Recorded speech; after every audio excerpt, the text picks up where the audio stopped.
Graças para os irmãos e irmãs. Amém. Abra sua Bíblia do Evangelho de João, capítulo 12. Mesmo sentados, estaremos lendo com reverência e atenção o texto bíblico. João, capítulo 12, estarei lendo a partir do verso 12. João 12, 12. Diz assim a palavra de Deus vivo: a entrada triunfal de Jesus em Jerusalém. No dia seguinte, a numerosa multidão que viera à festa, tendo ouvido que Jesus estava de caminho para Jerusalém, tomou ramos de palmeiras e saiu ao seu encontro, clamando: Hosana, bendito ao que vem em nome do Senhor, é Rei de Israel. E Jesus, tendo conseguido um jumentinho, montou, segundo está escrito: não temas, filhas de Sião, eis que o teu rei aí vem, montado em um filho de jumenta. Seus discípulos a princípio não compreenderam isto. Quando, porém, Jesus foi glorificado, então eles se lembraram de que estas coisas estavam escritas a respeito dele, e também de que isso lhe fizeram. Dava, pois, testemunho disto à multidão que estivera com ele, quando chamara a Lázaro do túmulo e o levantara dentre os mortos. Por causa disso, também a multidão lhe saiu ao encontro, pois ouviu que ele fizera este sinal. De sorte que os fariseus disseram entre si: vede que nada aproveitais, eis aí vai o mundo após ele. Oremos. Pai querido, louvado seja o teu nome, Senhor, por esse momento especial em que o Senhor nos reuniu neste santuário. E suplicamos, ó Pai, a tua graça que nos aceita na tua presença e que agora nos fales, Senhor Deus, dentre as nossas necessidades. Nós precisamos ouvir a tua voz, sermos alimentados e, acima de tudo, para vivermos segundo os teus santos propósitos. Obrigado, Pai. É a nossa oração de gratidão e de súplica. No teu nome, Jesus, o nosso pastor. Amém. Querida igreja, nós estamos vivenciando um momento especial da cristandade pelo mundo. E há muitos desafios hoje para nós, não só rememorarmos, mas praticarmos aquilo que nos ordena a palavra do Senhor. Acima de tudo, aquilo que nos ordena a palavra do Senhor devemos praticar e viver. E eu quero ser franco com vocês que uma coisa sempre me incomodou nesse período do calendário cristão. No meu entender, parece que foram sempre os católicos romanos que fizeram melhor e mais alarde desse momento, especialmente hoje, domingo de Ramos. E eu não quero esvaziar o seu significado e importância nessa nossa história, a partir de Cristo. Mas essencialmente eu quero entender e proclamar a relevância desse momento, no que tange a culminância do ministério do Senhor Jesus.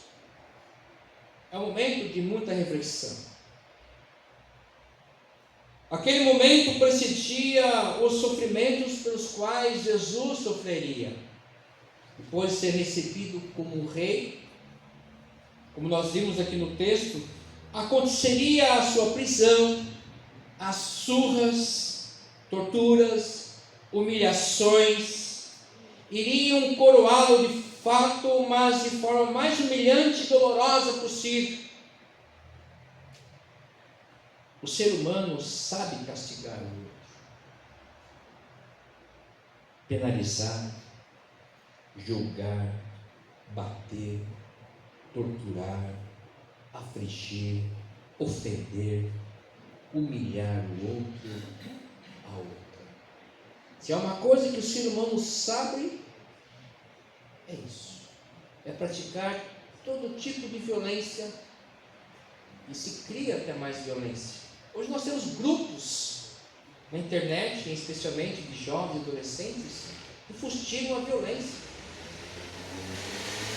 Semana passada, alguns adolescentes numa escola pública aqui em Osasco, adolescentes do terceiro ano de ensino médio, atentando contra a própria vida por conta desses movimentos ligados à internet.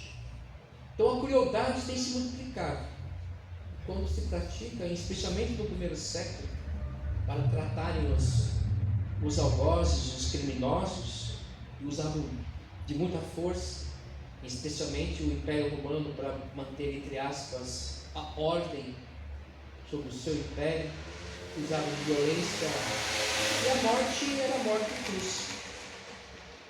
E Jesus não escapou dela. Em primeiro lugar, o uso de um jumentinho. Aqui fica Jesus cumprindo a profecia lá exposta em Zacarias 9, o verso 9, que num ato simbólico era reconhecido pelos judeus como messiânico, e o clamor: Hosana ao Filho de Deus, Hosana ao Filho de Davi. Assim como o estender dos mantos pelo caminho, conforme 2 Reis 9:3, indica que a multidão reconhece a reivindicação de Jesus ser o Messias. Outra alusão ocorre que Davi proclama Salomão como seu herdeiro, quando o fez entrar na cidade montado em sua mula. 1 Reis 1:33, 38 e 44. Isso tudo estava no imaginário das ideias, da mentalidade, no coração do povo que agora recebe Jesus como Messias. Dá para a gente entender um pouquinho que de fato eles culminaram historicamente por séculos de história, esse momento culminante de que o Messias de fato estava presente. Então agora culmina em Jesus o desfecho daquele que vem. Em nome do Senhor, hosana aquele que vem, em nome do Senhor. Até aquele momento, muitos judeus criam nele de modo superficial. Mas o mistério do Messias ganha força naquele momento de festa. Muito movimento em Jerusalém, porque o povo ali se afluiu para celebrar a Páscoa.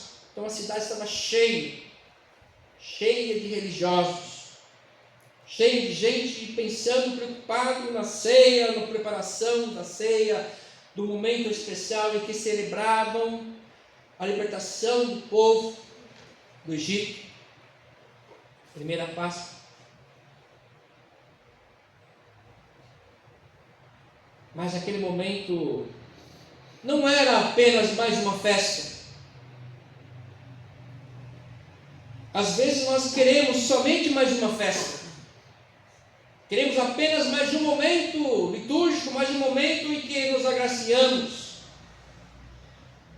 mas era para termos uma vida com Cristo de fato, precisamos transcender as festas, nós precisamos transcender os símbolos, os rituais, e sairmos da superficialidade e encararmos a realidade do Cristo.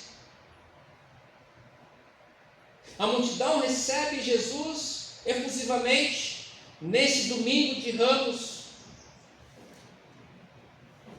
que é mais uma festa, o povo está reunido, está todo mundo animado, mais uma festa por séculos, e vamos celebrar e tal, e esqueceram-se do que a palavra de Deus está dizendo há séculos, que não ia ser mais uma festa, mais um momento litúrgico apenas, mas sim algo que ia mudar a história de todos, de toda a humanidade, de cada um de nós. Era o momento em que o Filho de Deus estava ali se comprometendo em se sacrificar. Então não era festa, não era motivo de festa. Fico pensando, às vezes, repetindo nesse texto, nesses outros textos, porque é um texto em que acontece em todos os evangelhos, um momento de angústia para Jesus, parece que era só para ele. Nem os discípulos tinham consciência do que esse fato, esse momento representava.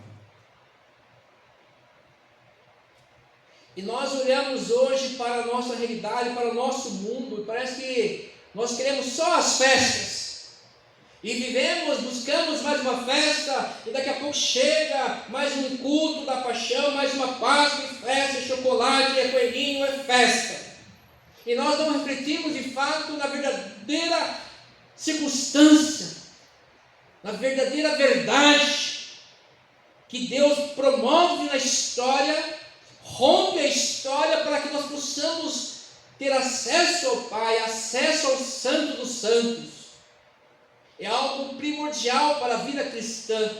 Então não é apenas mais o vislumbrar de uma relação de ovos de Páscoa, qual que eu vou comprar para o meu filho, para o meu netinho. Não, isso são coisas para desvirtuar a mentalidade dos crentes na igreja, para tirar a nossa atenção. É um embuste pascal. A sociedade continua perdida em si mesma, vivendo em busca do seu prazer, e faz o momento mais importante e crucial da história de Cristo na humanidade um momento de apenas festa e muito doce.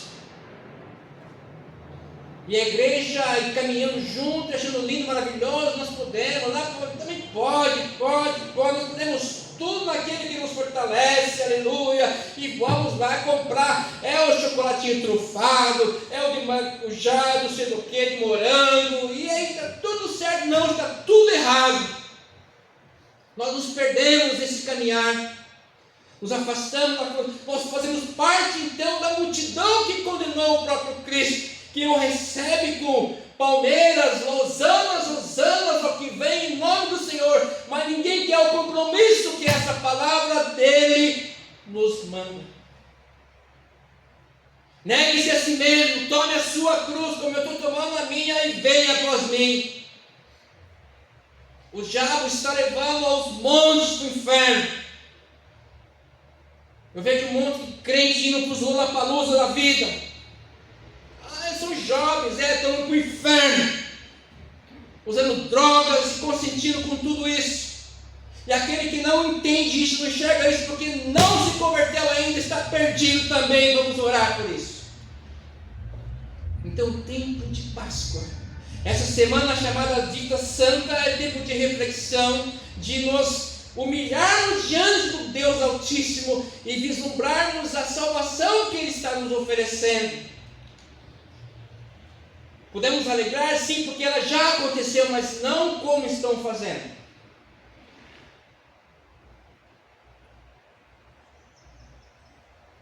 Estão roubando a nossa atenção.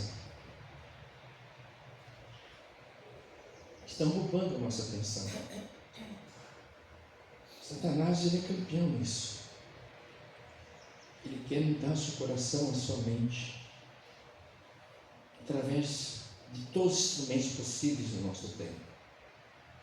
O principal são as mídias, mas antes das mídias tem o desejo dos nossos corações.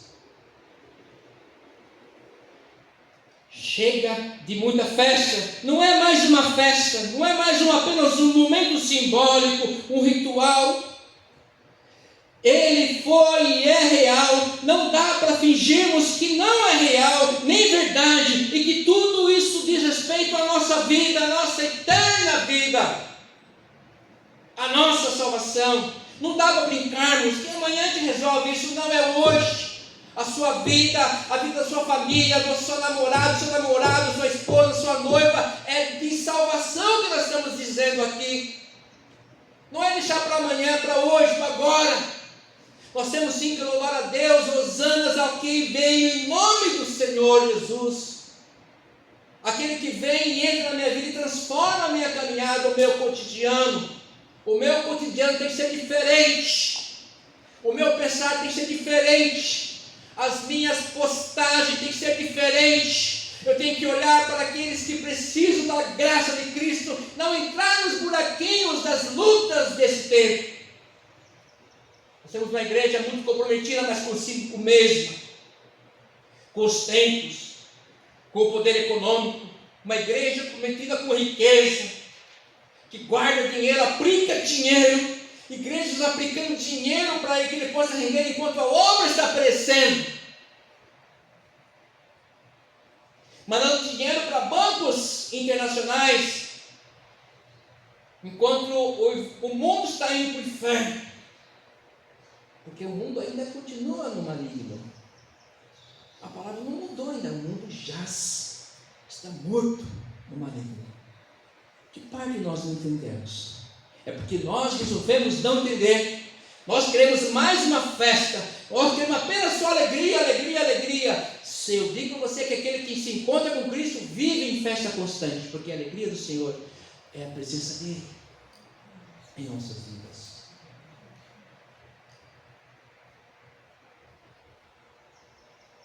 Olha o verso 16. Seus discípulos, a princípio, não compreenderam isso. Quando, porém, Jesus foi glorificado, então eles se lembraram de que estas coisas estavam escritas a respeito dele. Os seus discípulos não entenderam. E parece que nós hoje também não entendemos. A multidão não se fala, está perdida. Chegou o nosso rei. E aí percebeu que Jesus entrou, não mudou nada. O Império Romano continuou lá, arrebentando todo mundo. O capitalismo cada vez mais cruel hoje. E Jesus veio e tocou no coração, mas não mudou nada. E aí então crucifica, então. Não crucificasse Jesus. Porque tem que fazer o que eu quero. Eu tenho que mudar minha vida financeira, eu tenho que mudar o capital da minha empresa, eu tenho que... Os discípulos não entenderam nada. E nós somos diferentes desses discípulos? Eu acho que não.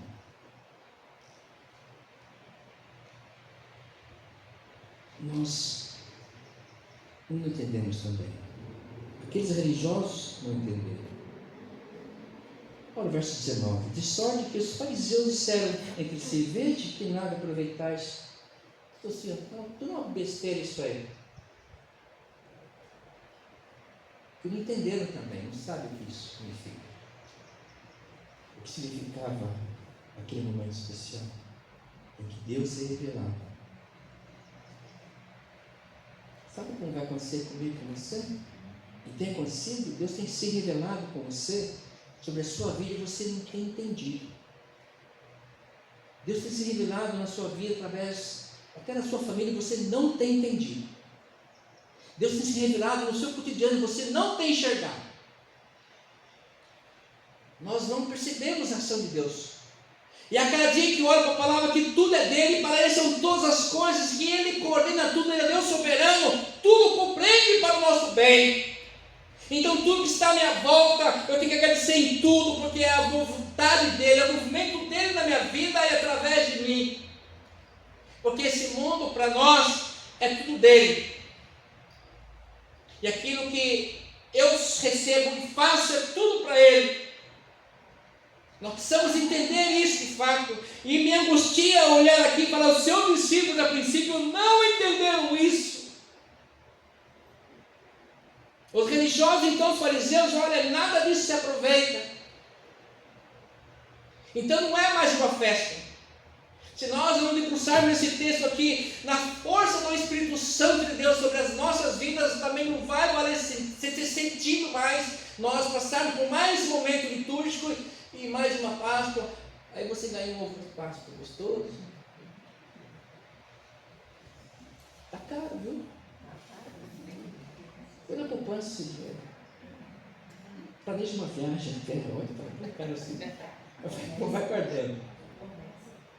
Porque a gente quer satisfazer as pessoas, amigos, netinhos, agora estou na fase dos netinhos, né? Que precisamos agora satisfazer, alegrar a família. Oi, você precisa contar, assim, reunir a família e contar o que é Páscoa. Sabe o que é Páscoa? Vamos voltar lá na escravidão do povo no Egito. E contar que Deus falou assim, come um pouquinho de ervas amargas também.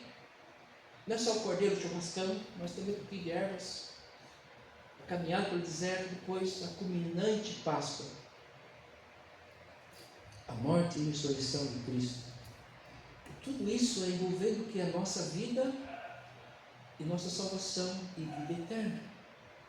Tem festa? Tem. Mas para aquele que é consciente que é ressurreto em Cristo Jesus.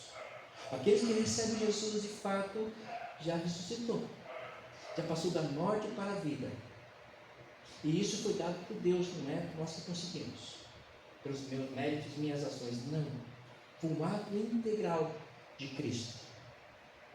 Nós não merecemos nada. Porque nós continuamos no mundinho das festas, dos eventos. Continuamos pressionando Deus com aquilo que nós desejamos. Queremos. Nós estamos vivendo num mundo econômico de só querer acumular coisas. Nós precisamos entender de fato, mudar esse vida. E os seus discípulos hoje entenderam tudo, aleluia! Nós precisamos mudar essa chavinha de que nós entendemos o princípio da Páscoa. Essa Semana Santa de reflexão, de louvar a Deus em todo o tempo. Agradecer a Deus por cada momento, por essa salvação a nós oferecida. Precisamos entender e reagir em direção ao nosso Deus. Jesus, ele não é um rei político. Você entende isso? Que não tem nada a ver com esse mundo local, global, do nosso tempo. Jesus não tem nada a ver com esse nosso mundinho que nós criamos, esse estereótipo evangeliquez que criamos, que a igreja evangélica criou, de que com Jesus a vida prospera, é bênção, é riqueza. Para com isso, você não entendeu nada ainda.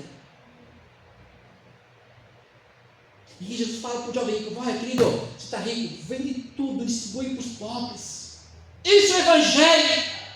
Ame os seus inimigos, isso é evangelho. Se alguém bater aqui, vira outra face, isso é evangelho. Isso vai nos salvar, isso vai resgatar a nossa vida, a nossa alma. Não é riqueza, saúde, não é carro novo, isso não salva ninguém, pelo contrário, vai matando muitos.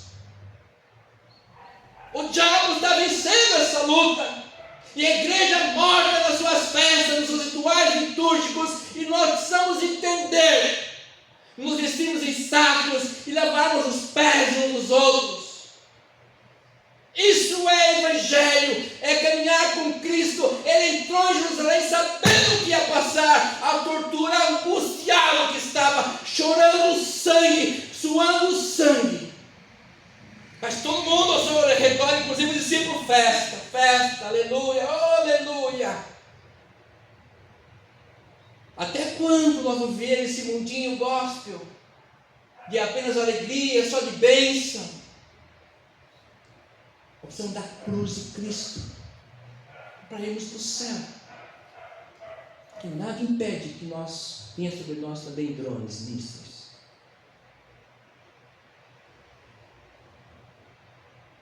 O mundo se tornou adulto e nós vamos ficar criancinhas, dependendo do leitinho, brigando com todo mundo, com Deus. É angustiante que é. Isso afeta a nossa alma, isso afeta o nosso corpo. A gente é humano, a gente adoece. E quanto mais consciência nós temos disso, mais afetados nós somos, porque nós olhamos para um Deus que nos amou de tal maneira que se angustiou até a morte. E um mundo cada vez mais promíscuo, e uma igreja promíscua. Nós precisamos então entender as verdades bíblicas, as verdades do Deus vivo, a sua palavra. E pegarmos toda essa confusão e falar assim, puxa vida, no mundo 3 aflições, mas tem bom ano. Eu venci o mundo. É sobre isso. E no meio dessa confusão eu vou ser luz e sal da terra. Eu vou trazer paz aos que estão sofrendo, aqueles que estão sobrecarregados.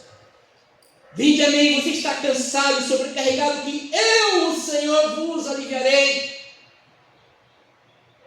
Às vezes está pesado mesmo, sobrecarregado, é verdade, mas quem vai nos aliviar é o Senhor Jesus. Não é o sistema político, econômico, não é o governante A, B ou C, D. Isso é idolatria, é um pecado terrível, é um dos 10 mandamentos. Estamos idolatrando pessoas, idolatrando ideologias políticos, e demonizando os outros. E a palavra me manda orar, interceder pelas autoridades, pelos inimigos, por todos, cuidar da minha alma, orar e vigiar, sem cessar. Sem cessar. Você entende isso? É bom que sim, pois disso decorre a nossa salvação, a sua salvação, a minha salvação. Que possamos hoje bradarmos, clamarmos Hosana, mas lembrarmos que é o prenúncio da morte dele, mas é o prenúncio da nossa salvação, salvação eterna. Que Jesus, na sua infinita bondade e misericórdia que está entre nós, possa olhar para nós e que nós possamos, e vir no nosso coração que nós entendemos isso. Entendemos o seu amor, o seu sacrifício, que nos deu a vida eterna. Não porque nós merecemos, mas porque Ele nos deu. E o que vamos fazer com isso? Glorificá-lo. Vivemos segundo a sua vontade, não segundo a nossa vontade. Segundo a vontade dele, não a nossa vontade. E cada um os seus dons e talentos, independentemente da sua idade. Tem gente que pensa, mas eu estou velhinho já, pastor. Então, não. Tem essa não, viu? Você vai poder glorificar muito ao Senhor com sua vida e testemunho. Vai continuar, na verdade. Mas sabendo que nas festas que nós teremos é para glorificar a ressurreição, a alegria da presença do Cristo conosco. Não ser fustigado, enganado, ludibriado por esse mundo mercantil. Não pode comer chocolate? Pode sim, mas não coma muito não, faz mal também. Engorda, muita caloria. Essa semana tinha uma panelinha lá, um chocolatinho lá, que alguém fez um bombonzinho lá, um brigadeiro lá. Eu falei assim, aí passa a formiga. Eu falei, a formiga não passa não. Nem a formiga quer comer chocolate. Não é que dá tempo não, elas não comem chocolate. É tão prejudicial à nossa saúde que as formigas.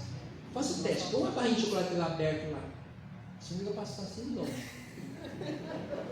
Você vai comer, claro, mas a formiguinha, isso é um aviso, gente. Isso é uma coisa divina. Por que a formiga não quer comer chocolate? Porque não é bom para a saúde dela. Não é verdade? E nós estamos entrando. E saiba que o chocolate, quem inventou essa história foram os astecas, os indígenas da Mesoamérica. Né, professor? É claro que depois os europeus mudaram, porque não era tão gostoso assim. Era uma coisa assim meio horrorosa. Era super nutritiva, mas não era esse gosto não.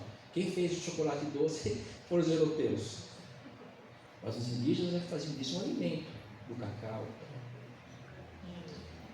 Que Jesus possa restaurar a nossa saúde espiritual, nos colocar de fato nesse mundo dele, no reino dele. Que nós celebremos a Páscoa como temos que celebrar, que é a nossa redenção, que é a nossa vida e não qualquer vida, vida eterna. Que nós não nos lambuzemos com os manjares desse século, mas sim com a graça e a presença do Deus vivo, e celebrando a vida que Ele tem nos oferecido. Vida plena, vida abundante em Cristo Jesus. Amém. Vamos louvar a Deus com o hino 119.